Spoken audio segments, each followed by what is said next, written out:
ಅಲ್ಲಿ ಮನೆ ಇದೆ 30 ಚದರ. ಇಲ್ಲೊಂದು ಶೆಡ್ಗಳನ್ನು ಕಟ್ಸಿದ್ದಾರೆ, ಬಟ್ ಇದೇನಕ್ಕೆ ಅಂತ ಗೊತ್ತಿಲ್ಲ.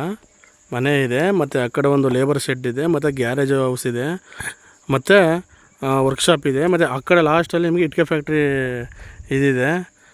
ಸುತ್ತ ಫೆನ್ಸಿಂಗ್ ಇದೆ, 3 ಕಡೆ ಗೇಟ್. ಅಲ್ಲೊಂದು ಗೇಟ್ ಇದೆ, ಇಲ್ಲೊಂದು ಗೇಟ್ ಇದೆ, ಆ ಕಡೆ ಒಂದಿದೆ ನೋಡಿ. ಟಿ ಸಿ ಇದೆ 2 ಕಡೆ. ಡ್ರಿಪ್ ಇರಿಗೇಷನ್ ಎಲ್ಲ ಮಾಡಿಸಿದ್ದಾರೆ ನೋಡಿ. ಬಾಳೆ ಹಾಕಿದ್ದಾರೆ, ತೆಂಗಿದೆ. ತೆಂಗೆಲ್ಲ ನಿಮಗೆ ಅರೌಂಡ್ ಒಂದು 2 ಇಯರ್ 3 ಇಯರ್ ತೆಂಗು. ಅಡಿಕೆನೂ ಅಷ್ಟೇ ಸುಮಾರಾಗಿ ಬಂದೈತೆ.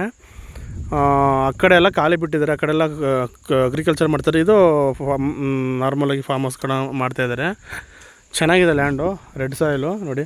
ಈ ಕಡೆನೂ ರೋಡ್ ಇದೆ, ಈ ಕಡೆ ಇವರೇ ಬಿಟ್ಟಿರೋದು ರೋಡು. ನೋಡಿ ಈ ಸೈಡ್ ಇವರೇ ಬಿಟ್ಟಿರೋದು, ಇದು ರೋಡ್ ಇದೆ, ಆ ಕಡೆ ಎಂಟ್ರೆನ್ಸ್ ರೋಡ್ ಇದೆ. ತುಂಬ ಚೆನ್ನಾಗಿದೆ. ಲಮ್ಸಮಾಗಿ ಇವರು 5.5 ಕೋಟಿ ಹೇಳ್ತಾಯಿದ್ದಾರೆ. ಸೊ ಟೋಟಲ್ 8.5 ಎಕರೆ. ಲಮ್ಸಮಾಗಿ ಇವರು 5.5 ಕೋಟಿ ಹೇಳ್ತಾಯಿದ್ದಾರೆ ಸರ್. ಲಮ್ಸಮಾಗಿ 5.5 ಕೋಟಿ ಹೇಳ್ತಾಯಿದ್ದಾರೆ. ತಾರ್ ರೋಡಿಂದ ಜಸ್ಟ್ 200-300 ಮೀಟ್ರ್ ಅಷ್ಟೇ. ಆ ರೋಡ್ ಸ್ವಲ್ಪ ಸರಿ ಇಲ್ಲ, ನಾವು ರೆಡಿ ಮಾಡ್ಕೋಬೇಕು, ಮೆಟ್ಲಿಂಗ್ ಮಾಡಿ ರೆಡಿ ಮಾಡ್ಕೋಬೇಕು. ಪಂಚಾಯತಿ ಕಡೆಯಿಂದಾಗಿ ರೆಡಿ ಮಾಡ್ಕೋಬೇಕು. ಬಟ್ ನಕಾಶ ರೋಡ್ ಅದು. ಓವರಾಲ್ ಎಲ್ಲ ತುಂಬ ಚೆನ್ನಾಗಿದೆ. ಡಾಕ್ಯುಮೆಂಟು ಅಷ್ಟೇ ಲೀಗಲ್ ಇದೆ, ರೆಡಿ ಡಾಕ್ಯುಮೆಂಟ್ ಇದೆ, ಡಾಕ್ಯುಮೆಂಟ್ ಏನಿದಿಲ್ಲ ಲ್ಯಾಂಡು.